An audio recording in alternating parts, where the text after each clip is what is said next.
Shush, puppy. I'm Heather from Wiggly Wigglers, and today from the Wiggly Sofa I am joined by Farmer Phil. Welcome, Farmer Phil. And Alison. And also Toast the dog. Whoop, whoop. And that panting It isn't me. is our new chocky dog, and she's called Jam. What else could she be called? Toast and Jam. Now throw her out quick, Phil, because the thing is, she's already got in Michael's leads and he doesn't like being wired up. Goodbye. Goodbye, Jam. Go on, Jam. Good girl. Done. We had to have her in because she's new, but we had to put her out because all the equipment is in dire danger.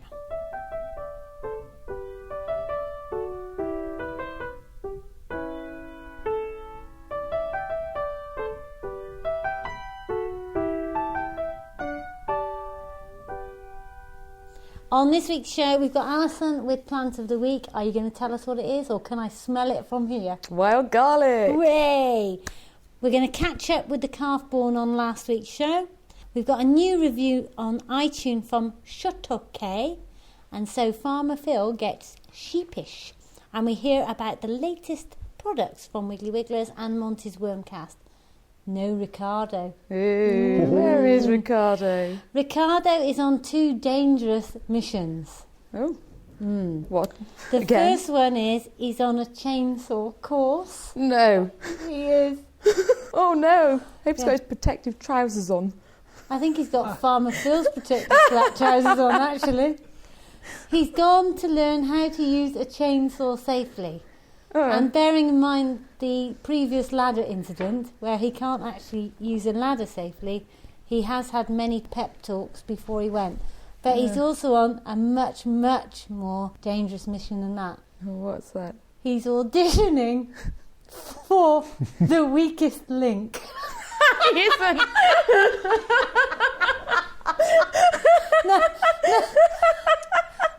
Now, for those listeners who don't watch The Weakest Link, perhaps you don't get it wherever you are. The Weakest Link is a quiz show which is hosted by Sour Puss Anne Robinson. Very sour. I'd be scared to do And that. she's actually really, really nasty to you. And the thing is that having seen Ricardo's intelligence in the FWAG quiz, will he get through the audition? Who knows? I think if Rich thought we ganged up against him about cats, he hasn't seen nothing yet. Good luck, Ricardo. Hope you get the chainsaw certificate, not the chainsaw massacre. And hope you get through the Weakest Link audition. So good luck to him. Farmer Phil, did you get to listen to all of last week's show? Yes, I did. Good, wasn't it? I thought it was just an exquisite piece of country life. Last week we put out the carving, just the carving, and I just wanted to say I hope you enjoyed it, and please let me have your comments on our comment line because we get very few phone calls on the farm phone. I did get one this morning, which I'm not going to play you. But if you'd like to put a comment in and you're from overseas, go +44 1981 500 930 and tell us what you thought of the show. Just a carving, little nugget of joy. Well, I hadn't realised that Ricardo had never witnessed a carving before, so that was a double bonus, really. If you haven't yet listened to it, listener, maybe not while you're having your tea. It's the moment where he goes, oh, it's all plopped out. Oh, mucus, blood. Oh, placenta. Oh. Lovely, he says. It's all plopped out. Ah. Now then, there was one question that was unanswered, the gestation period of a cow. Well, it was, but I answered it wrong. You did. In fact, the gestation period of a cow is the same as humans, 9 months. And by the way, a newborn calf weighs approximately 80 to 100 pounds. We won't go into how that compares with Hev, but if you want to go to middleageshed.co.uk, you'll find out. We want to know what happened to the calf. Well, the first thing that happened to the calf was that we, as we said on last week's podcast, we made sure it had its colostrum, which is mother's first milk, which it did most successfully. And yeah, the calf is thriving. He'll be allocated his official British Cattle Movement number very shortly, and he'll be tagged, and then he'll have a passport which gives him an identity in the minds of the government. Then he's himself. That's everything then. And then he'll spend the next 6 months with his mum. Has he had any inspection? Has he, The only thing that we have to do preventative when they're born is that we spray their navel soon after they're born with an antibiotic spray, and that just prevents any infection going in through the navel, notably joint ill, which is a bacterial infection which invades through an infected navel and, as the name suggests, attacks their joints. And it's not something you can cure the bacteria, but you can't cure the damage it does to the joints. So it's quite important to prevent that. But other than that, the colostrum is the most important thing. That's better than any antibiotic or anything else. So has he been outside at all? Yeah, a little bit. They're allowed to run out from the cattle yard during the day. We've got sort of like concrete loafing yards outside so they can go out and sun themselves and get a bit of fresh air. But really, the weather's been fairly miserable the last few days, more or less, and so he's better off inside in the warm, in the straw, where it's dry. And will he have put on much weight in this week? It probably won't put on much weight for the first couple of weeks' life, but then they start to grow. The first couple of weeks, they sort of seem to find themselves and start to get the benefit of the milk, and then all of a sudden you think, my goodness, it's twice the size it was when I last looked at it, and then they'll grow. So if you've got any questions on calving, please let us know. And if there's anything else you want to say, except on the subject of cats. I've got a question. Have you, Al? Yeah. Come in, I think you babe. should explain, Farmer Phil, why they need a passport. Because, rural people have realised what they need a passport for, but people listening on the tubes in London and things, they wouldn't have a clue, and it's not because they're going flying or anything, is it? Why do they have to have a passport, Farmer Well, Phil? good question. And without wanting to get too political on the subject of passports and tags, what happens is that every cow, calf, bovine gets allocated a number which is completely individual to itself. And that number is made up of two halves. It's made up of the herd number, which is unique to us here at Blakemere. What's your herd number, Phil? The full number is UK, which is obvious from this country, 301619, which is unique to us. And that actually, I believe, there are parts of that number which designate Herefordshire and so on. Yeah, because ours is 301614. There we are. That's good. Ah. So that you can tell more or less where it comes from, and if you look it up, you can tell which farm it's come from. And then the second half of the number is another 6-digit number, which is unique to that calf. And so it has two tags, one in each ear, both of which say the same thing. And then it has a passport, which is like a checkbook-style document, which tells you its date of birth, its breeding, its mother, its father, that number. And it also tells you who owns it. So at the moment we registered it, so we own it. And if we sell it or move it, it tells you who you sold it to. So it's got its history of movements in there and so on. So ultimately, when it goes to the abattoir, it goes with the two tags and the passport, and it is fully traceable right back to me via anybody else who's had it on the way.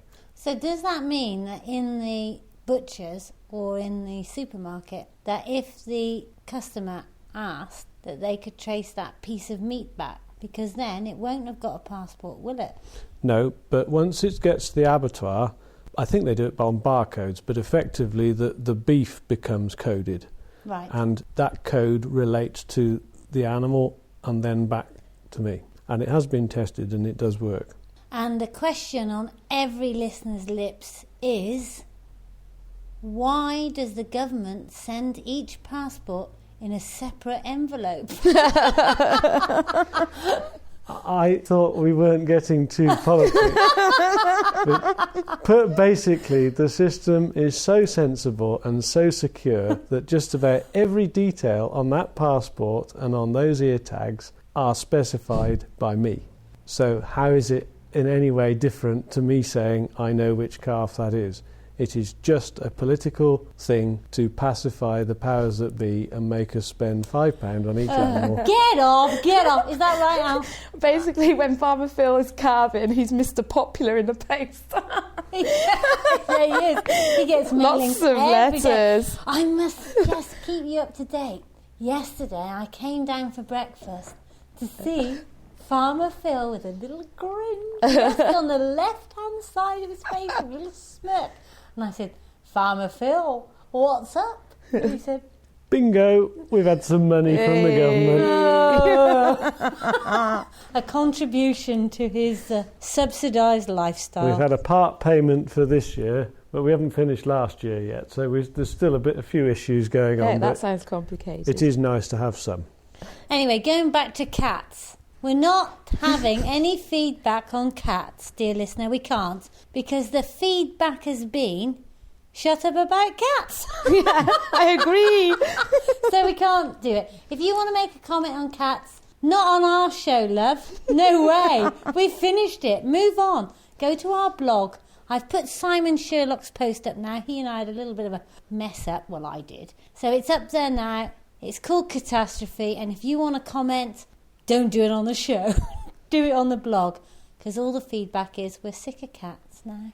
Or, well, not sick of cats. Sorry, cat lovers. We're sick of you talking about cats. Onward. I saw a great slogan. Reduce your carbon footprint, plant a hedge. Hey. But on that note, I've got an email from Jane Ollerenshaw. And she says, Hi there. I'm very keen on using native plants. So, about 15 years ago, I planted a garden hedge of blackthorn, sloe, hawthorn and field maple. And yes, blackthorn is lovely, but once it's established, it suckers like crazy. So, if you plant it next to a border, as I did, you have real problems. All summer, I kept finding new clumps of sloe suckers coming up through the sea hollies, globe thistles, daylilies, etc. It'll send suckers up as far as 8 foot away from the original hedge, so they arrive in the veggie patch as well. And as I mow the grass irregularly, to encourage insects, I get sloe suckers in the grass too. I've spent the last 10 years or so trying to keep the suckers at bay, either by digging down and painting the cut top of the sucker with sodium chlorate. It's a major drag doing this, or very carefully spraying individual suckers with glyphosate. In fact, neither of these methods works. With sodium chlorate, you can't get rid of the suckers without killing the main plant, and glyphosate just doesn't make any difference. The suckers die back for a bit and then they come in the same place. So I've now decided I'm going to be totally unecological and kill them off with sodium chlorate. I'll leave them in situ though, and once the sodium chlorate is broken down, I'll use the dead hedge as a framework to grow things like clematis and Virginia creeper over. Anyway, she says, I don't think you should recommend sloe for garden hedging. It should only be used where you want a dense field boundary. So what do you think, hedge expert and dense field boundary expert? I like dense field boundaries. She is dead right. Glyphosate has no effect on woody stem species. Not only blackthorn, it has very little effect on anything that's woody. But my experience is, yes, that sadly blackthorn will send suckers. It doesn't always, but it does have it in it where the other sort of common hedge species don't. I mean, it is notorious for sending suckers out, but you can, I mean, if it's in a garden and there's a grassy area, you can just keep mowing them off. But I know what she means, because it can take over if you're not careful. But adding a couple of sloes in a hedge is fine. I mean, you easily maintain that. I mean, she must have quite a lot. It's very difficult to picture when someone emails, isn't it? But she must have a hell of a lot of blackthorn for her to be, grown into the veggie patch and things, which sounds awful. It sounds like there's only hawthorn, field maple and blackthorn. Yeah. How many is there in our native hedge? Well, in the large pack, which is 100 plants in the pack, there's approximately 8 to 10 blackthorn. And what's the rest of what's the majority then? Hawthorn? Hawthorn, hazel, field maple, spindle, dogwood. Does it make any difference how the main bit of hedge is treated as to how many suckers it puts up? The reason I ask is that we have bits of blackthorn hedge that put up suckers in the grass field, which is not a terrible big problem. But it seems that the hedge that has had a hard time, either because the stock have got in it and eaten it or pushed it about or whatever, puts up more suckers. Yeah. The big healthy hedge doesn't seem to be a problem. That's quite true, because the more you prune blackthorn, if you prune it right down, it'll sucker out in a massive area. Right. If you just take it back slightly, it won't tend to sucker up too much from the base of the plant. So how come it doesn't cause you a problem with all the suckers? Is it because you're ploughing? Well, that's part of it. Sheep will also eat the suckers, so that not that we have a vast number of sheep, but in a grazing field they will. In our cattle fields, and I've got one down at Campston which I'm thinking about, the suckers grow out in the field and the cattle don't eat them, so that you end up having to go and cut them off. But having said that, I've not noticed here at Blakemere too much of a problem, and I'm just wondering whether our policy of letting the hedges get bigger and only cutting 1 year's growth, that the blackthorn isn't stressed enough to make it sucker too badly. So, Jane, from the Wiggly team, there's 2 possible solutions. 1, get a sheep. Brilliant. Oh, absolute class, that.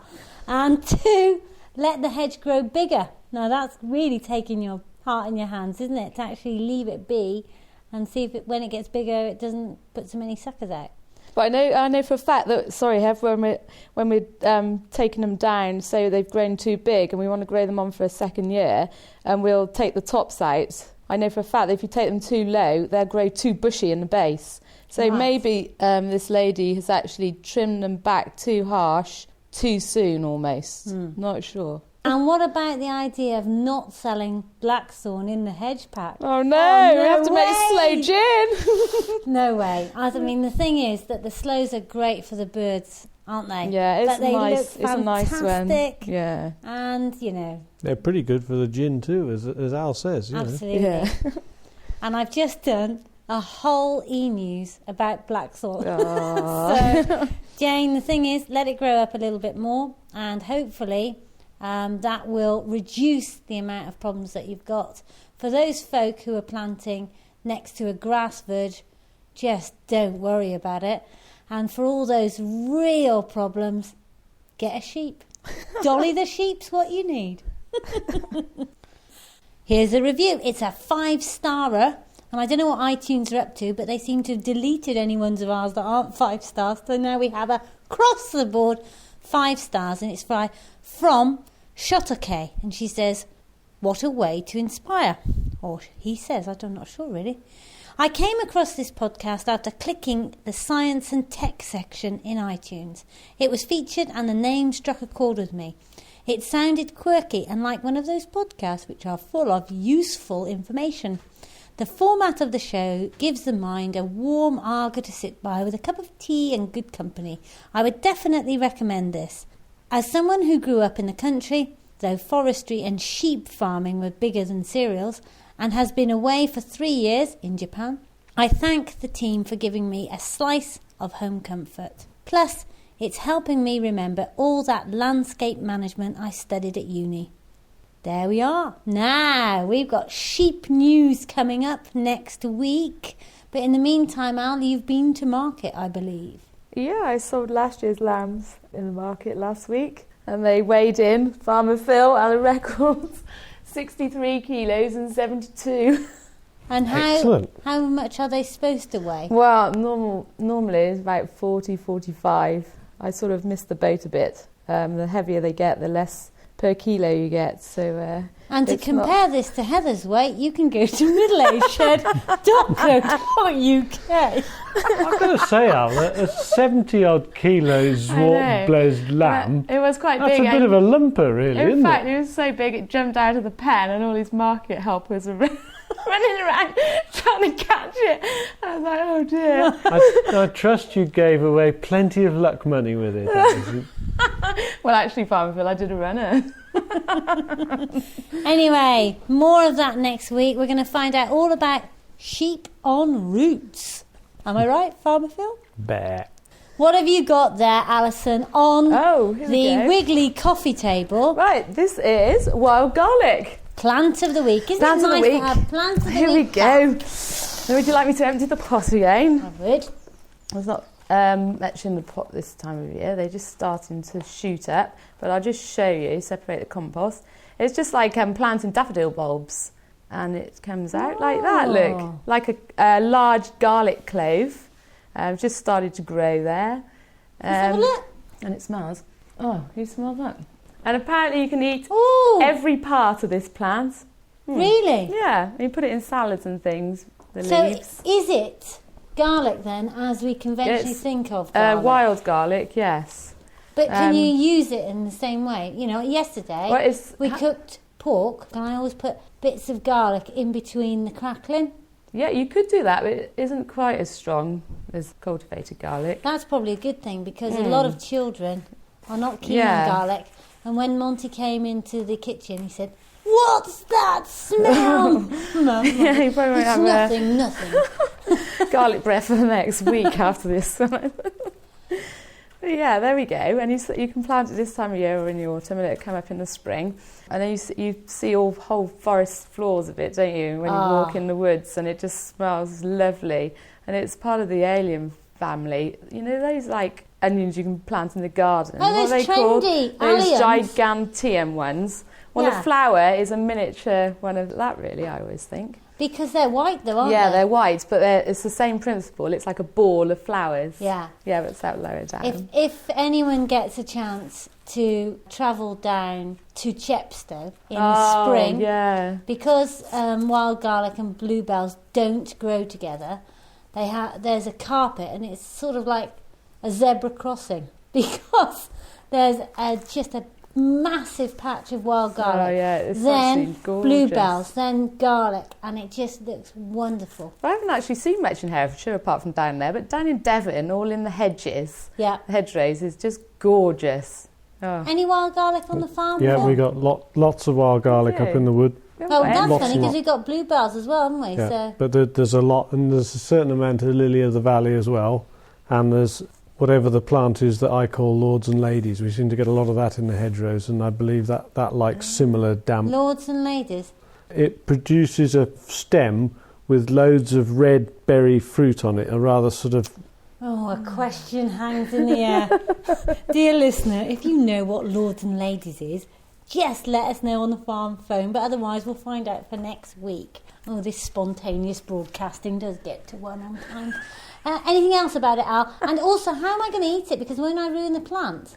What's the procedure? Well, this is like, say you're planting like a daffodil bulb, and you after a couple of years you can dig up the daffodil bulbs and separate them and plant them out because they multiply. We can do that with wild garlic. So this is only one clove at the moment, but eventually it'll multiply, and you can dig it up, eat it, or plant it somewhere else, or it will mass out. So do I dry it then? Or you can eat it dry or in the green. Okay. And you can have the leaves in salads and things. Oh, yeah, you cut it into it's a multi-purpose plant. Yeah. And there's a lot of books. I was looking in the Wiggly bookshop that they mix the leaves with peanut butter. I don't know what it is. Every book seems to say peanut butter and garlic leaves. Why is that? Yeah, so I'm going to have to, when this comes into leaf, we'll have to try some, won't we? So when will that be? Well, beginning of April. Okay. Yeah. Listener, come back for our April Fool's show where we will be... We can have a tasting. Yeah. Elvis's favourite, of course, peanut butter sarnies with wild garlic leaves. If he'd have known about that... Thank you very much. Thank you. Here comes Elvis's greatest fan, as we all know, Monty, with this week's Wormcast. Monty's Worm Facts. Earthworms coat themselves in mucus to enable the passage of dissolved oxygen into their bloodstream. Thank you very much. Can't wait for those peanut butter sandwiches. Ah, what a fantastic idea with wild garlic. But just before we go, Bird Deli's out. Bird Deli is out. Yay. I love New Catalogue Day, and it's here. It's fantastic. If you need any bird season feeds, give us a call for your copy. We don't even mind sending it to you if you're in Japan. Well, maybe we do. No, we don't. Go on, we're fine. Wiggly at wigglyWigglers.co.uk, because you can always send your bird seed to your mum in the UK. And the other thing is, dates for your diary are... My birthday. Happy birthday, Phil, 9th of March. How old are you this year? I can't say too much. As old as me tongue and a bit older than me teeth. 44.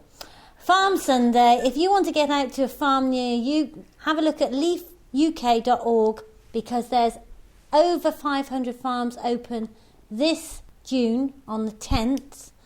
Ours is open between 2 and 5, so if you want to see cows and worms, come here. If you want to see pigs and sheep, go there. And if you're into podcasting, go to the Corporate Podcasting Summit, and I'm on the panel, 19th and 20th of March at the Copthorne Tara Hotel. And don't forget now, you'll have to pay congestion charge. There we are. Thanks everyone. We'll see you soon. Bye-bye. Bye from me.